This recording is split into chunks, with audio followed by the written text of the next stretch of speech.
41వ పాఠం స్ఫటిక పర్వతంలోకి దారి. మా హిమాలయ పర్వత యాత్రలో మిగతా 3 రోజులు కార్యక్రమం ఒకటేలా నడిచింది. ఉదయాన్నే లేవటం, కాలకృత్యాలు, తరువాత పింగాణి మగ్గులు, వేడివేడి హిమాలయన్ టీతో పాటు కడుపు నిండా ఫలాహారం సేవించి అది అరిగేదాకా మధ్యాహ్నం వరకు మంచు కొండలు ఎక్కడం, దిగడం, మధ్యలో కన్నులు మిరుమిట్లు కొలిపే వెలుతురుతో ఎండగానో లేక చీకట్లో కమ్ముకు వచ్చి మేఘాలు ధారాపాతంగా వర్షించడమో, సాయంత్రానికల్లా ఒకచోట క్యాంప్ చేసుకుని కాసేపు విశ్రాంతి, రాత్రి వేడిగా భోజనము, మంచు కొండల మించి వీచే చల్లగాలికి రక్షణగా వెచ్చటి ఉన్ని రగ్గుతో ఒళ్ళు మరచి నిద్రపోవటం, దానికే సరిపోయేది మా శక్తి అంతా. మిగతా దేనికి ఓపికే ఉండేది కాదు. దీనికి ఒక ప్రత్యేక కారణం కూడా ఉండవచ్చని తోస్తోంది. హిమాలయ పర్వతాల్లో ముందుకు ప్రయాణించిన కొద్దీ 10,000 అడుగుల ఎత్తును దాటినప్పటి నుంచి గాలి తక్కువైపోతుంది. దానితో పాటు ఆయాసము, ఊపిరి అందకపోవటం మొదలవుతాయి. ఎత్తుకు వెళ్లే కొద్దీ వాతావరణంలో ప్రాణవాయువు తగ్గుతుంది, గాలి ఒత్తిడి కూడా పడిపోతుంది. దాంతో శరీరంలో రక్తనాళాలలో ప్రవహించే రక్తపోటు హెచ్చిపోతుంది. దానికి తోడు విపరీతమైన శ్రమపడి నిటారుగా ఎత్తుకు ఎక్కాల్సి రావటం వల్ల గుండె కొట్టుకోవడం కష్టంగా, ఇంజను పంపింగు చేసినట్టు రక్తాన్ని తోడవలసి రావటంతో త్వరగా నీరసం, నిస్త్రణ, బడలిక పెరిగిపోతాయి. ఇవన్నీ కలిసి అలసి డసిపోయిన మా కడుపులో వేడివేడిగా కాస్త భోజనం పడేసరికి మరే విషయాల మీద బుర్ర పనిచేయదు. చాలామందికి వెంటనే నిద్ర ముంచుకు వస్తుంది. లేకపోతే నాలాంటి వాళ్లకు ఏదో హిమాలయాల గురించిన పుస్తకాల్లో, టిబెట్ చరిత్ర, యాత్రాదర్శిని వంటి పుస్తకాలు చదువుతూ పడుకోవటం ఇలా గడిచిపోయింది ఈ 3-4 రోజులు. ఆ తర్వాత దొరికింది కాస్త విశ్రాంతి, విరామం. అందరూ ఏకగ్రీవంగా తీసుకున్న నిర్ణయం మా యాత్రలో కాస్త ఒకరోజు ఆట విడుపుగా, సెలవు దినం అంటే విశ్రాంతిగా గడపాలని. ప్రయాణం, సాహసయాత్ర అన్నీ నిలిపివేసి 24 గంటలు చిల్లర దెబ్బలు, గాయాలు, కీళ్ల నొప్పులు వంటి శరీర బాధలకు అమృతాంజనం వంటివి మర్దన చేసి ఎండలో కూర్చుని విశ్రాంతిగా గడపడం, దానికి తోడు పేరుకుపోయిన మురికి బట్టలను ఉతికి శుభ్రం చేసుకోవటం, మా మంచు ప్రయాణంలో అవసరమయ్యే పరిసరాలు, మంచు గొడ్డలి, ఇంచుమించు ఇసుకలో నడిచే బూట్లు, తుపాకీలకి కాస్త చిల్లర రిపేర్లు చేసుకోవడం, శుభ్రం చేసుకోవటం. అలా శరీరానికి విశ్రాంతి ఎప్పుడైతే లభిస్తుందో మనస్సుకు అప్పుడే పని కలుగుతుంది. సాయంకాలం నీరెండ వెచ్చగా తగులుతూ ఉంటే కప్పులలో వేడి డార్జిలింగ్ టీ యాలకుల పొడితో దమ్ము చేసినది చప్పరిస్తూ మా మిత్ర బృందం అంతా విశ్రాంతిగా సమావేశమయ్యాము. అందులో ఎవరు మొదలుపెట్టారో తెలియదు చర్చ. ఎవరు ప్రశ్నించారు అన్నట్టుండి.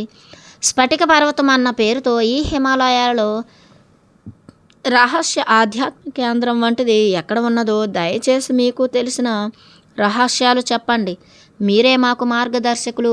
కేవలం కొండలలో నడిచే సాహసయాత్రలో, కాలినడకలో మాత్రమే కాదు, నిజంగా ఆధ్యాత్మికంగా మీ నుంచి ఎన్నో తెలుసుకోవలసిన ఆధ్యాత్మిక రహస్యాలు, గాథలు, దైవ రహస్యాలు ఈ దేవతాస్థానమైన హిమాలయాలలో ఎన్నో ఉండి ఉంటాయి. అవి మీలాంటి వారు మాకు దయచేసి చెప్పకపోతే ఇక మాకు తెలిసే మార్గమేముంటుంది అంటూ ఒక దీపారాధన వత్తిని సన్నగా దీపంలా వెలిగించినట్టు చర్చను ప్రారంభించింది. ఎవరో సరిగ్గా గుర్తులేదు కానీ మరుక్షణమే అందరం అత్యంత ఆసక్తికరమైన ఆ చర్చలో తలమునకలుగా మునిగిపోయాం. అందరము తలొకటి మాట్లాడుతూ గోలగోలగా చెప్పసాగారు. ఒక్కసారే చివరికి అతి కష్టం మీద అదుపు చేస్తే మేము అడగవలసిన ప్రశ్నలు ఒక్కొక్కరినే వెయ్యమని, ప్రశ్నలు ఒక్కటి తరువాత ఇంకొక ప్రశ్న అడగాలని నిశ్చయించాం. మొదటి ప్రశ్నకు సమాధానంగా నెమ్మదిగా ఆకాశం వంక చూస్తూ ఏదో అగాధమైన విషయాన్ని గుర్తు చేసుకుంటున్నట్టు తన సమాధానం మొదలు పెడుతున్న లామా గురుదేవులు, స్ఫటిక పర్వతం అంటే మీ ఉద్దేశం ఏమిటి? తాజ్మహల్లాగా ఎవరైనా మహారాజో లేక మత గురువో ఈ హిమాలయాల్లో నిర్మించిన స్తూపం లాంటిదనా? లేక అసలు స్ఫటిక పర్వతం అంటే మీకున్న అభిప్రాయం ఏమిటి? సాహసయాత్రిక మహాశయ, నాకు తెలిసింది మీకు విశదంగా చెబుతాను. భూగర్భ శాస్త్రజ్ఞులు రాళ్లను రకరకాలైనవి పరిశీలించి గాజులాగా ఇటు నుంచి అటువైపుకు నిర్మలంగా కాంతిని ప్రసరింపచేసే రాళ్లను స్ఫటికం అంటారు. దానినే సైన్స్ పరిభాషలో భూగర్భ శాస్త్రజ్ఞులు క్వార్ట్జ్ అనే రసాయన శిల భూమిలో సహజంగానే గడ్డకట్టి ఏర్పడుతుంది. పారదర్శకంగా ఇలా సహజంగా దొరికే స్ఫటికాలు గాజు రాళ్ల వలె కాక తళుక్కున మెరుస్తాయి చీకట్లో కూడా. క్రిస్టల్స్. ఇలాంటి రాళ్లతో తరచూ సాధువులు యోగులు జపం చేసే పూసలతో స్ఫటిక జపమాలను తయారు చేస్తారు. ఇలాంటి స్ఫటిక జపమాలలో ప్రత్యేకమైన శక్తి, కరెంటు వంటిది దాగి ఉంటుందని మన పూర్వీకుల నమ్మకం. ఇలాంటి దాన్ని స్ఫటికం అంటారు. కానీ స్ఫటిక పర్వతం అంటారా? అబ్బో, అది చాలా పెద్ద మాట అంటూ లామా ఆశ్చర్యంగా గౌరవంతోనూ తన 2 చేతులు ఆకాశం వైపు మర్యాద సూచకంగా పైకెత్తాడు, నుదురుకు ఆనించుకుంటూ. ఆ ప్రశ్నకి సమాధానం పూర్తిగా వినకుండానే మాలో బుద్ధి స్థిరం లేని ఇంకొకరు ప్రశ్నలు అడగటమే ఒక దురద వంటి వ్యాపకంగా ఇంకొక ప్రశ్న విసిరాడు. అసలు ఈ స్ఫటిక జపమాలలు నిజమేనంటారా, లేక గాజు రాళ్లతో మందు సీసాలు తయారు చేసినట్లు బల్ల మీద కాగితాలు ఎగిరిపోకుండా పెట్టే పేపర్ బరువు లాంటి గాజు వస్తువేనా అన్నారు పటియాలా యువరాజా ఆధ్యాత్మిక విషయాల్లో తనకు పరిపాకం లేని తేలిక ప్రశ్నలతో. అసలు నిజమైన స్ఫటికాలకు గాజు రాళ్లకు తేడా తెలుసుకోవటం ఎలాగా? మీలాంటి అనుభవజ్ఞుల నుంచి వినాలని ఎప్పటి నుంచో కోరికగా ఉన్నది అన్నాడు. మొదటి ప్రశ్నకు సమాధానం పూర్తి కాకుండానే ఇంతలో మళ్ళీ ఇంకొకరు అడిగారు. లామా పురోహితుడు కాస్త అసహనంగా నుదురు చిట్లించి చిరాకుగా చూస్తూ పైకి మాత్రం సౌమ్యంగా అన్నాడు, తనని తాను నిగ్రహించుకుంటూ. మీలో ఒక ప్రశ్నకు సమాధానం పూర్తిగా వినే ఓపిక ఉన్నవారికే నేను కష్టపడి సమాధానం కోసం వెతుకులాడటం అవసరం కదా. దానితో అందరూ చప్పగా చల్లారిపోయారు, తమ తప్పును గుర్తించినట్లుగా ఫీల్ అవుతూ. స్ఫటికానికి రంగురాళ్లకు తేడా తెలియనివాడు లేత బుర్ర అనుకోవాలి. అంటే నా భావం జీవితంలో అనుభవం, సాధన, పెద్దలకు సేవ చేసే అవకాశం కలిగి పెద్దలకు సేవ చేసే అవకాశం కలిగి విన్న ప్రతి విషయాన్ని లోతుగా ఆలోచించే నిదానం కలిగిన వ్యక్తికే జీవితంలో పరిపాకం లభిస్తుంది. అదెలాగంటే, మనం బజార్లో కొబ్బరి బోండం కొట్టించి నీళ్లు తాగుతున్నాం, అందులో లేత కొబ్బరి లభిస్తుంది. అలాగే టెంకాయ ముదిరితే కొబ్బరి నూనె తీసే ఎండు కొబ్బరి లభిస్తుంది. అలాగే కురుడి కూడా తయారవుతుంది. మన తలలోని మెదడు అంతే. కురుడి కాయ పెంకుకు అంటుకోకుండా కాయలోనే ఉంటూనే విడిగా ఉన్నట్టే శరీరంలోనే ఉంటూ దానికి అంటకుండా వైరాగ్యంగా జీవిస్తాడు. జీవించి ఉండగానే ముక్తి పొందిన జీవన్ముక్తుడు. ఆలోచన తగినంత ముదిరితేనే మనిషి మెదడు, మనస్సు కూడా ముదురుతాయి అనుభవంతో. అనుభవం లేని వారు నిదానంగా ఆలోచించరు, లోతుగా ఆలోచించే స్వభావం ఉండాలి. అలాంటి వారికే ఇలాంటి ఆధ్యాత్మిక విషయాలపై చర్చ అర్థమవుతుంది. ఉపకరించడం అలా ఉంచి చీవాట్లు వేస్తున్నట్లు మెత్తగానే విమర్శనగా అంటూ ఇలా అందుకున్నాడు సమాధానం. ముందుగా చిన్న ప్రశ్నతో మొదలు పెడదాం. స్ఫటికానికి గాజురాయికి తేడా ఏమిటి?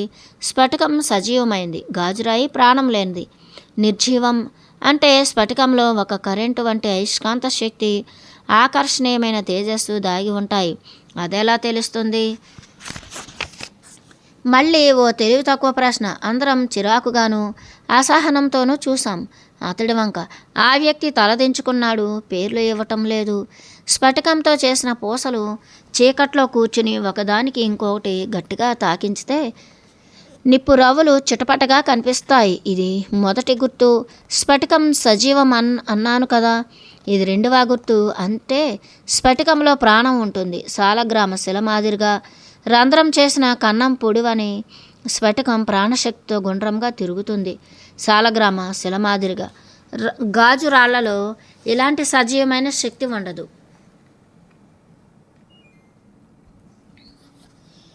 గాజు రాళ్ళల్లో ఇలాంటి సజీవమైన శక్తి ఉండదు. ఎందుకంటే గాజు నిప్పులో కాల్చిన ఇసుకను కరిగించి రసాయనికంగా తయారు చేసిన నిర్జీవమైన పదార్థం కాబట్టి.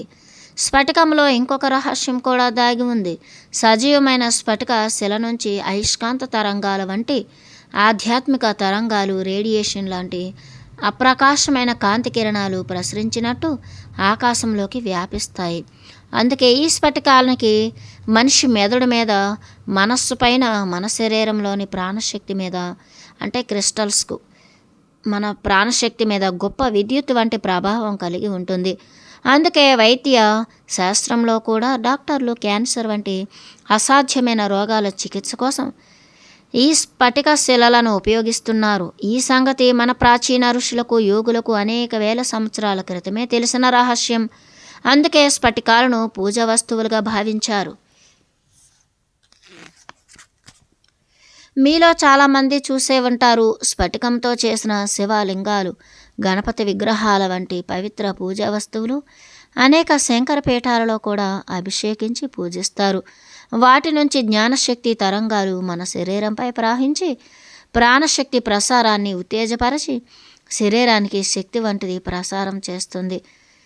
నియమనిష్టలు పాటించే వారికి, మద్య మాంసాలు, స్త్రీ వ్యసనం లేని వారికి, యోగులకు, బ్రహ్మనిష్టా గరిష్ఠులకు ఈ స్ఫటికాలు ఆత్మని ఉత్తేజపరచి జ్ఞానశక్తిని, ఆధ్యాత్మిక సాధనను ప్రకోపింపచేస్తాయి.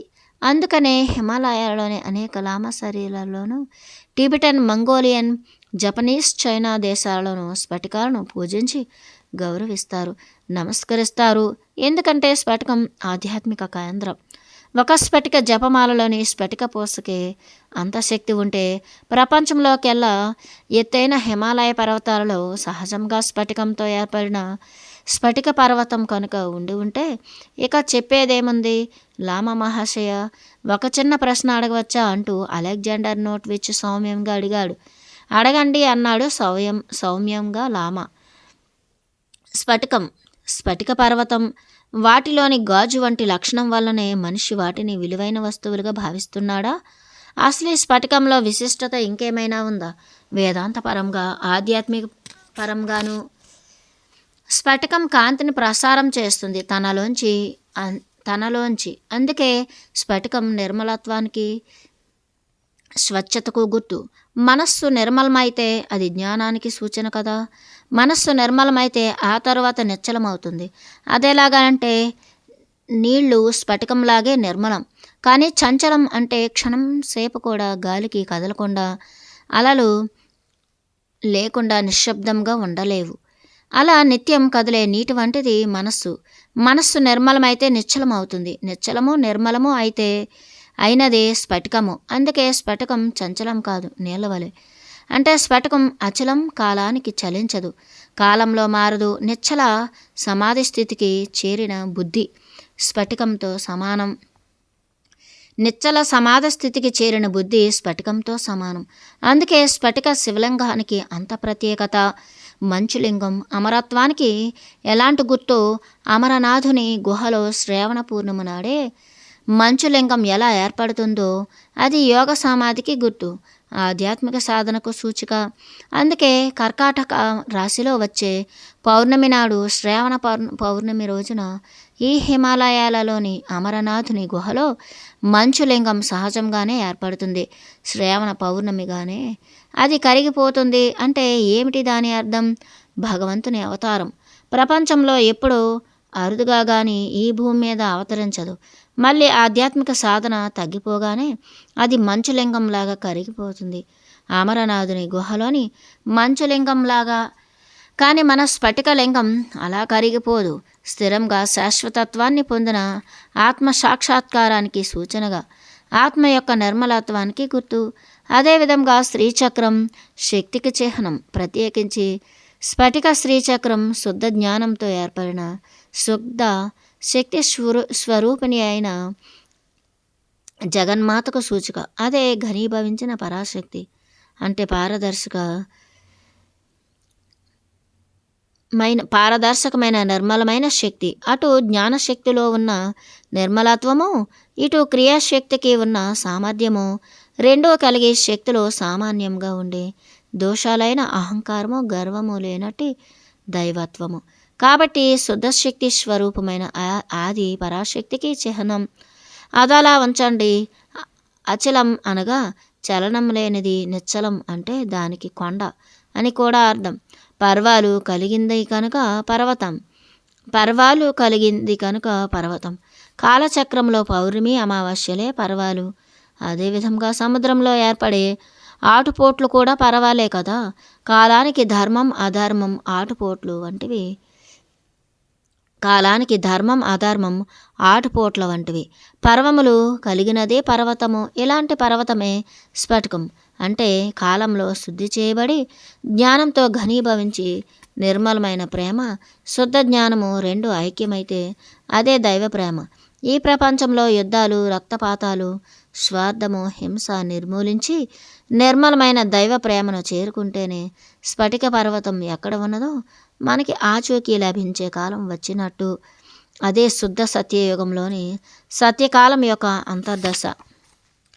ఇది రాబోయే కలియుగాంతరం తర్వాత వస్తుంది అంటూ ప్రసంగిస్తున్న లామాకు అడ్డు తగిలారు మాలో ఎవరో. అది పరమాత్మ భూమి మీదకి వచ్చే కాలమా? గర్వంతో మా అందరి వంక చూశాడు. తానే చాలా తెలివైన ప్రశ్న అడిగాననుకుంటూ. అయితే పరమాత్మ భూమి మీద లేడా? ఉన్నాడు. కానీ మనుషుల్లో డబ్బుపై కాపీనం, స్వార్థం ఉన్నంతకాలము ఆయన మనకి కనిపించడు. అంటే ప్రపంచమంతటా శాంతి రావాలి. శంబల అనే మాటకు సంస్కృతంలో శం అంటే శాంతి, జల అనగా బలం, బల శం అంటే శాంతి, బల అనగా బలం. అంటే శాంతి ఆత్మబలం. ఈ రెండు మనిషిలో ఆవిష్కరించినప్పుడు శం ప్లస్ బల శంబల, శం ప్లస్ కర శంకర అన్నట్టు. శాంతియే బలం ఆత్మకి. అక్కడే ఉంటుంది భూమి మీద దైవశక్తి. మనస్సు ఆలోచనలు లేకుండా నిర్మల స్ఫటికంలా ఘనీభవించినప్పుడే మానవుడి ఆత్మలో దైవశక్తి వెలుగుతుంది. అదేవిధంగా జ్ఞానంతో బుద్ధి ఐక్యమైతే అదే స్ఫటిక శ్రీచక్రం. అంటే మామూలు మాటల్లో చెప్పాలంటే నిర్మలమైన నిశ్చల సమాధి వంటి దైవత్వం ఈ భూమి మీదకి దిగినప్పుడే అచలంగా అదృశ్య రూపంలో ఉన్నది ప్రత్యక్షంగా కనిపించే కాలం వస్తే ప్రత్యక్షంగా కనిపించే కాలం వస్తే అప్పుడు కనిపిస్తుంది స్ఫటిక పర్వతం. ఇదే శాంతితో కలిగే బలం. శంబలకు ద్వారం, కలియుగాంతానికి అంత్యభూమి.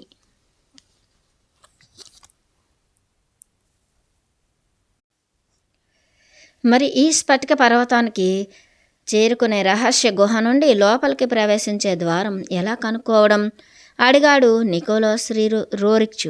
మళ్ళీ ప్రశాంతంగా చెప్పడం మొదలుపెట్టారు లామా. శంబలాకు పోయే దారి. యోగ శాస్త్రం ప్రకారం మన శరీరం ఈ విశాల విశ్వానికి ప్రతిరూపం. మన శరీరంలో 3 ముఖ్యమైన కేంద్రాలు ఉన్నాయి.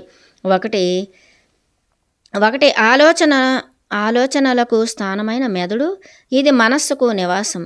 రెండవది ప్రాణానికి, శరీరంలోని రక్త స్పందనకి మూలస్థానమైన గుండెకాయ లేక హృదయం. మూడవది ఆహారము జీర్ణం కావటం, సృష్టి కార్యం జరగటం అనేవి జరిగే మూలాధార స్థానము. వాటినే మన వేదకాల పురుషులు ఒకటి కైలాసగిరి పర్వతం అన్నారు. అంటే శిరస్సు. ఇదే మనస్సుకి స్థానము కాబట్టి మానస సరోవరానికి పుట్టినిల్లు. కైలాసం తు శిరస్థానం, ముఖం కేదారనామకం. అలానే నాసిక్ క్షేత్రం మన నాసికాగ్రం అంటే భ్రూమధ్యం. భ్రూమధ్యం అంటే 2 కనుబొమ్మల మధ్యన ఉండేది నాసికాగ్రం. అంటే ముక్కు మొదటి భాగం భ్రూమధ్యం. రెండవది హృదయస్థానం, అమరనాథ గుహ.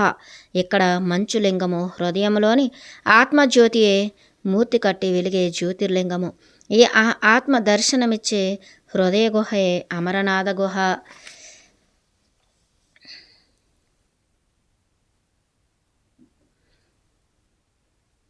శరీరంలో పుణ్యక్షేత్రాలు. ఇక మూడవది నరనారాయణ స్థానమైన బద్రీనాథ్. అదే మూలాధారము.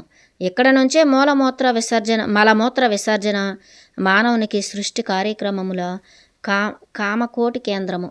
ఈ రెండు ఒకే తాడు నుండి పుట్టిన రెండు కొనలు నరనారాయణుల వలె ఒకటి వేడి నీటి జలపాతంగాను, రెండవది మంచు కరిగిన చన్నీటి జలపాతంగాను, ఒకటి నరుడు, రెండవది నారాయణుడు, ఒకటి జీవుడు, రెండవది పరమాత్మ. ఇవి కేవలం కొన్ని మాత్రమే చెప్పే ఈ విశ్వం మన శరీరానికి ప్రతిరూపమని చెప్పే ఉదాహరణలు. అయితే ఇందులో చిత్రం ఒకటి ఉన్నది. మనకి బుద్ధినిచ్చే కేంద్రం శరీరంలో ఎక్కడా కనబడదు. అలాగే శరీరంలో ప్రాణం ఎక్కడ పుడుతుంది, ఎక్కడ ఉన్నది ప్రత్యేకంగా చెప్పబడలేదు. శరీరం అంతా రక్తం ప్రవహించినట్టే ప్రాణం శ్వాస వేడి శరీరం అంతా వ్యాపించి సూర్యచంద్ర నాడుల రూపం శుక్ల కృష్ణపక్షాల కాలచక్రం రూపంలో కనబడుతుంది. నిజానికి మోక్షం కలిగించేది నిర్మల జ్ఞానం మాత్రమే. ఈ నిర్మల జ్ఞానానికి చిహ్నమే స్ఫటిక పర్వతము. ఇది శిరస్సులో నడినెత్తిన ఉండే సహస్రారానికి, హిమాలయ శిఖరాలలోని సహస్రార కేంద్రం వంటిదైన శంబలాకు దారి చూపించే మార్గం. యోగులు ధ్యానం చేసే కేంద్రంగా రెండు కళ్ళ మధ్యగా ఉన్న భృగు మధ్యం నుండి నిటారుగా పైకి ప్రయాణించి తల శిఖరాన ఉన్న సహస్రానానికి పోయే దారే శంబలాకి పోయే రహస్య మార్గం. సహస్రార చక్రంలో వెలిగే నవరత్నాల కాంతులను వెదజల్లే వెలుగే స్ఫటిక పర్వతం మీద పడి వెలిగే శంబలా ప్రభువుని దివ్య కాంతులు, జ్ఞానకిరణాలు. ఇది తెలుసుకున్నప్పుడే కల్కి అవతారం భూమికి ఎప్పుడు వచ్చేది అంటే మనిషిలో జంతు లక్షణాలతో పాటు దైవ లక్షణాలు దానవత్వంలో మానవత్వం లేక మానవత్వంలో దైవత్వంలా కనిపిస్తాయి. శరీరంలో వెన్ను నుండి నిటారుగా పైకి, గొంతు నుండి నోటులోనికి తూర్పుగాను, గొంతులోంచి శ్వాసనాళం వెనుకగా తల నుంచి రెండు కళ్ళ మధ్యకి చేరుకునే కాలవ గంగా యమునలు కలిసి ప్రయాణించే విష్ణు రుద్ర ప్రయాగల సంగమ స్థానం. దీనిని బట్టి బుద్ధిమంతుడైన వాడు తన బుద్ధిని ఉపయోగించి శంబలకు మార్గం కనిపెట్టాలి. మన శరీరంలో ప్రయాణించే దిక్కులే బయట హిమాలయ పర్వతాలలోనూ ఉంటాయి. అదే దిక్కులకి మనమంతా ప్రయాణిస్తాము. అయితే దీనికి దగ్గర మార్గాలున్నాయి. వాటికి సద్యోముక్తి, క్రమముక్తి అని పేరు. అనేక జన్మలలో క్రమంగా సాధించే ముక్తి క్రమముక్తి. అలా కాక ఒకే జన్మలో ఒక్కసారిగా సాధించే ముక్తి సద్యోముక్తి అని, ఇలా రెండు రకాల మార్గాలు అంటూ ఆ యోగి లామా మహాశయుడు తన ఆధ్యాత్మిక ప్రసంగాన్ని హిమాలయ పర్వతాలలో దాగిన శంబల మార్గానికి ముడిపెట్టి జటిలంగా ఘాటుగా ఉపన్యసించాడు. అయితే మాలో చాలామంది కేవలం భోజనం నిద్రల గురించి మాత్రమే ఆలోచించే పామరులు కనుక ఈ యోగ మార్గ రహస్యాలను పట్టుకోవడం మా వల్ల సాధ్యం కాని పనిగా భావిస్తూ కనీసం ఈ యోగి చెప్పిన గుర్తులు జ్ఞాపకం పెట్టుకొని మా టేబుల్ పైన పరిచిన మేపను హిమాలయ పర్వతాలలో లోయలను, కొండ చర్యలను చూపే మ్యాప్ సహాయంతో దీన్ని అన్వయించి ఏ లోయలో ఏ నది ప్రక్క నుండి ఏ దిక్కు గుండా వెళ్ళాలో అందరం కలిసి చర్చించటానికి మా గుడారాలలో మీటింగు పెట్టాలని నిశ్చయించుకున్నాము. పగలంతా బరువైన మా సామానులు మోసుకుంటూ హిమాలయ పాదపీఠంలో లోయలు, కొండలు దాటుకుంటూ నడిచొచ్చిన ప్రయాణ బడలికలో ఉన్న మేము సాయంత్రం చలిగాలి తగలకుండా వెచ్చగా ఉండేలా వేసిన మా గుడారాలలో మీటింగు పెట్టుకుని చర్చించాలని నిశ్చయించుకున్నాము. సంస్కృతంలో గుహ అంటే హృదయంలోని ఆత్మ గుహ. ఆత్మలో వెలిగే జ్యోతియే గుహుడు లేక గుహేశుడు అనబడే పరమాత్మ. వేదాల్లో చెప్పినట్టు భగవంతునిగా ప్రతి జీవి హృదయంలోనూ వెలిగే జ్యోతి ఆత్మజ్యోతి. యో వేద నిహితం గుహాయాం అంటే ఎవరైతే మనుషుల హృదయాల గుహలో రహస్యంగా ప్రతిష్ఠించబడి స్ఫటికంలా వెలుగుతున్నాడో వాడిని తెలుసుకో వాడినే చేరుకో అన్నారు. కాబట్టి స్ఫటిక పర్వతానికి రహస్య ద్వారం కూడా అలానే మనలోంచి వెతుక్కొని ప్రార్థనా భావంతో అన్వేషిస్తే ఆ పైన మన అదృష్టం, ఆ పైన పరమాత్మ దయ ఉంటే తప్పక కనిపిస్తుంది బిలద్వారానికి దారి అంటూ చివాలున లేచాడు లామా మహాశయుడు. చర్చను అకస్మాత్గా కట్ చేస్తూ నాకు సాయంకాలం సంధ్యకు ధ్యానానికి సమయం మించిపోతోంది అంటూ దాంతో ఆనాటి చర్చకు తెరపడింది.